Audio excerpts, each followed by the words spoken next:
Kızında yok. Normal kızında yok. İşler var. Kızında yok. Жақсы, bravo, жақсы. Қандай тапсырма берді? Үй жұмысы. Иә, жасанды иммунитет. Жақсы, үй жұмысын сіздерден бүгін программасы арқылы ұстайтын боламыз. Жақсы балалар, бірінші сұрағымыз ата-анадан ұрпаққа берілетін иммунитет түрін анықтаңыз. Иә, туа пайда болады. Жақсы. Жарайсың, дұрыс. Келесі сұрағымыз екпе салу адам ағзасында белсенді жасанды иммунитетті қалыптастырады. Иә, Нұрай. Иә. Дұрыс екен. Төртінші сұрақ. Оздырушыларды танитын және есте сақтайтын едәуір күрделі иммунитетті лимфоциттердің қайсысы жүзеге асырады? Қайсысы? Лимфоциттер, иә. Жарайсың, дұрыс екен. Қандай ауруға қарсы иммунитет бірден дамымайды? Дұрыс. Соңғы сұрағымыз жасанды иммунитет типтері. Белсенді және әлсіз. Белсенді, әлсіз. Оқушылар, топқа бөліну үшін QR-кодты келіп сканерлейміз.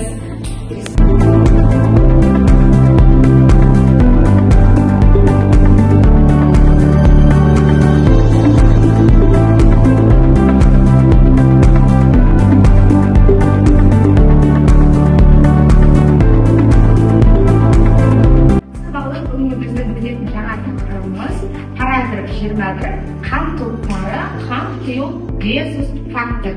Олай болса, дәптерімізді ашып, түнгі жазып жазайық.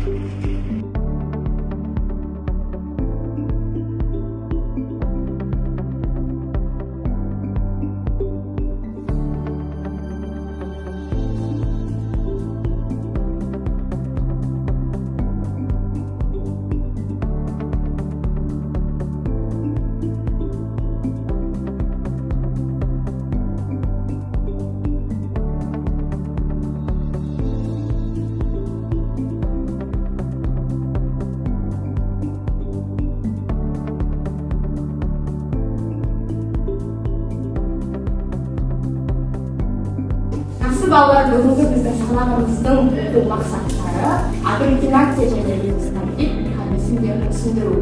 Яғни осы мақсаттан бүгінгі біздің сабақ мақсатымыз шығады. Біздің бірінші мақсатымыз қан топтарының ерекшеліктерін сипаттайды. Қан топтарының құрамы мен қызметтерін анықтайды. Қан сынамасының талдауы арқылы сараптама жүргізе алады.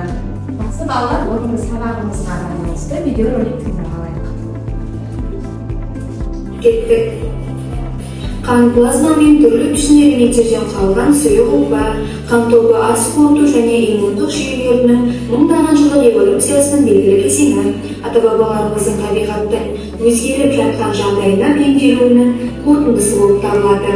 Адамның қан тобы ұрықтың жатырда даму барысында қалыптасып, өмір бойы өзгермейді. Бала ата-анасынан гені күштірек, яғни доминантты қан тобын алады.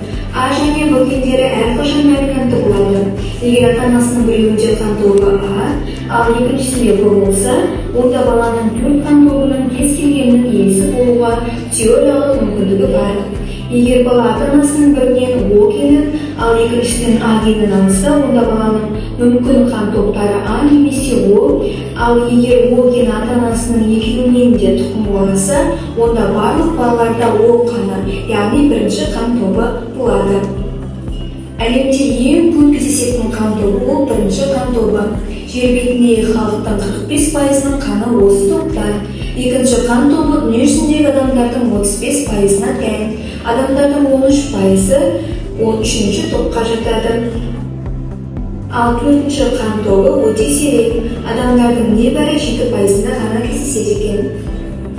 Польша ғалымы Людвиг ұсынған теориялардың біріне сәйкес, барлық нәсілдердегі ежелдегі адамдардың қан тобы бірдей болған делінеді. Олардың ас қорыту жүйесі көбіне. Жалпы адамда 4 қан тобы болады дедік. Бірінші қан тобын біз әмбебап донор деп атаймыз, ал төртінші қан тобын әмбебап реципиент деп атаймыз. Донор бұл қан беруші адам, ал реципиент қанды қабылдайтын адам. Енді біздегі бірінші қан тобы бұл қандай қан топтарға қанды береді екен? Барлық қан тобына қанды бере алады. Бірінші, екінші, үшінші, төртінші. Қай топтардан қанды қабылдайды? Тек қана өзінен қанды қабылдай алады екен. Ал екінші қан тобы ол қанды бере алады. Екінші қан тобына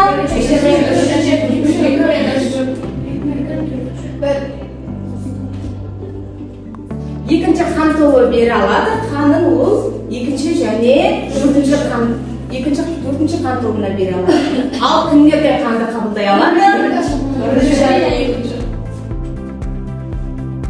Төртінші қан тобы ол барлық қан тобынан қанды қабылдай алады, тек өзіне ғана қанды бере алады. Міне балалар, осылай төрт қан тобы бізде қалыптасқан. Қан тобымен бірге бізде эритроцит нәруыздарының беткішінде, яғни резус факторлар анықталды.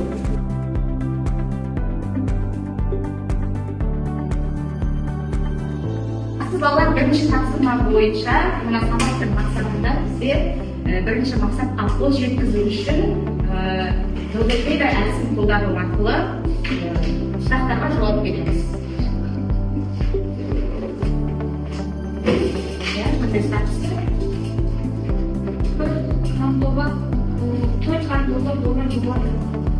Төртінші қан тобынан донор болады. Тек қаны өзінен ғана қабылдай алады.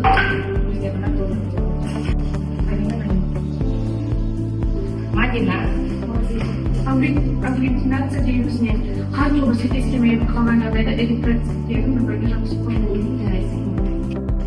Әдетте үшінші қан тобы донор болады, үшінші қан тобы төртінші қан тобы донор болады.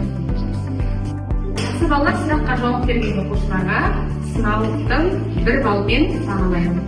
Ержанға 3 балл, Ақеркеге 2 балл, Гүлзадаға 3 балл, 3 сынау, Ақеркеге 3 сынаулық,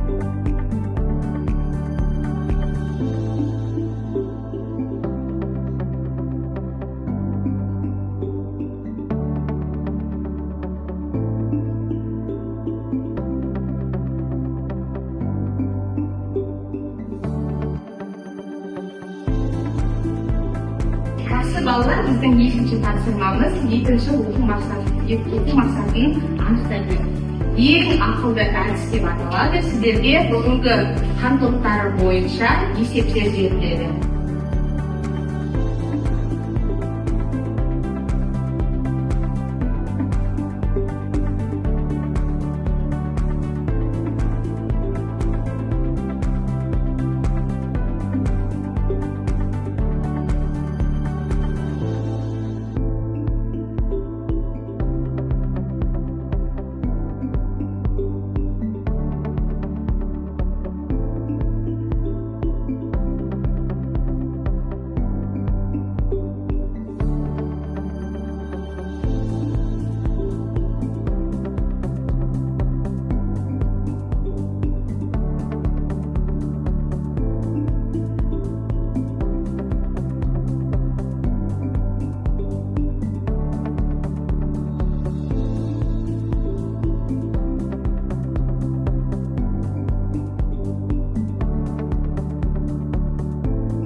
Жақсы балалар, берілген есепті кім шығарады тақтаға шығару?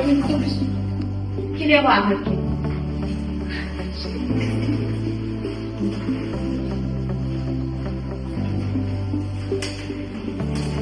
Ең алдымен есеп комбинационын сызып аламыз.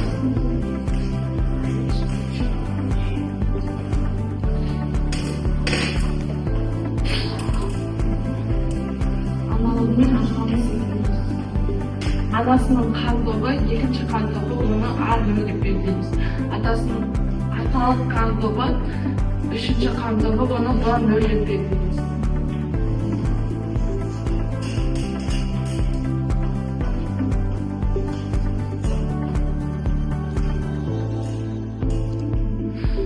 Ата-анасының қалдықтары 2 және 3 олардың арасында бір топта қалып болуы мүмкін бе? Мүмкін. Ағайбекеге 3 балл. Ағайбекеге 3 балл. Нұрайға 2 балл.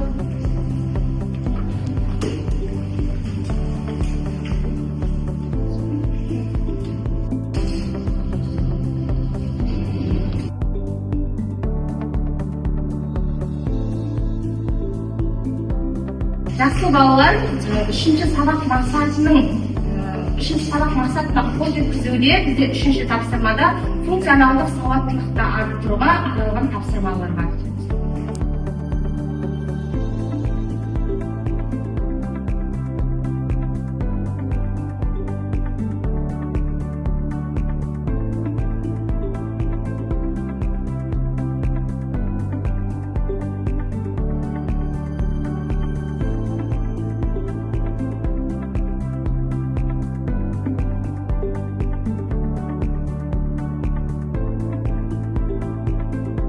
Жақсы балалар, үшінші тапсырмада бізге функционалдық сауаттылықты арттыруға арналған мәтіндік тапсырма бар. Бірінші біз осы мәтінді жақсылап оқып шығамыз. Осы мәтіннің ішіне дұрыс жауабын тестте белгілейміз.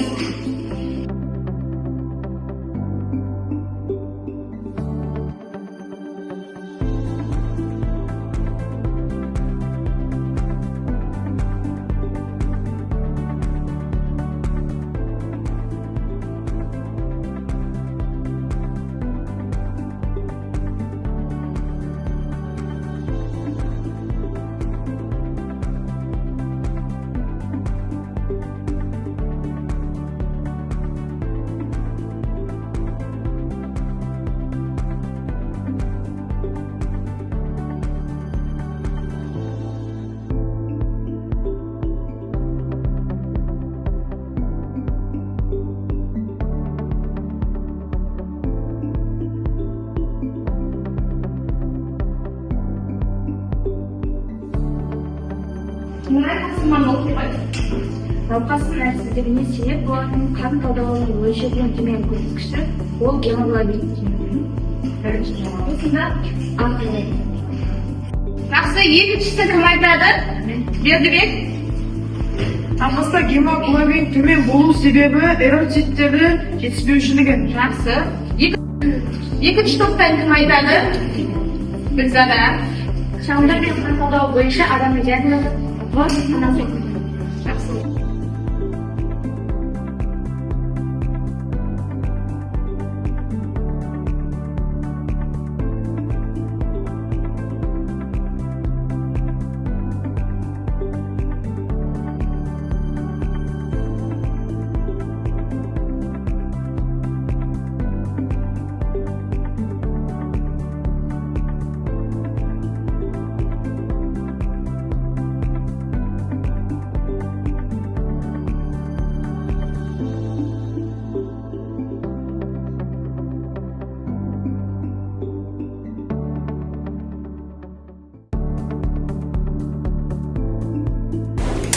Жақсы балалар, бүгінгі сабақтан алған әсерлеріңді қан тамшысы арқылы кері байланыс жасаймыз.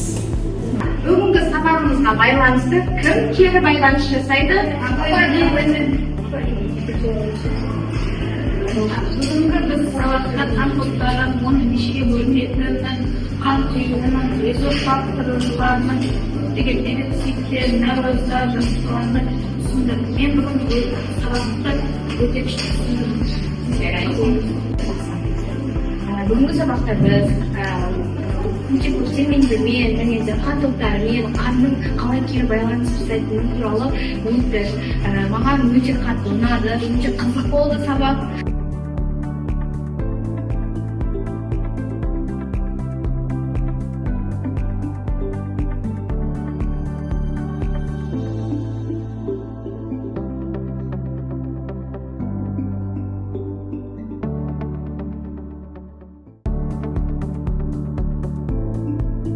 Жақсы балалар, үй тапсырмасы бізде агглютинация кезінде не болады және оның салдары қандай тақырыбында эссе жазып келу.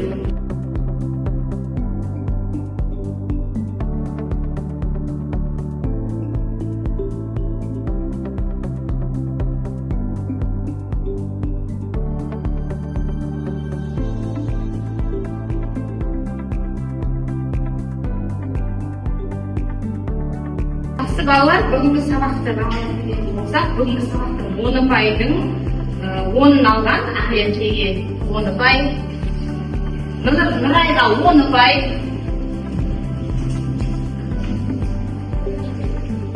Сәрсенбайға Ахиретеге 10 пай, Еркеге 7 пай, Еркебұланға 8 пай, Нұрдыбекке 7 пай.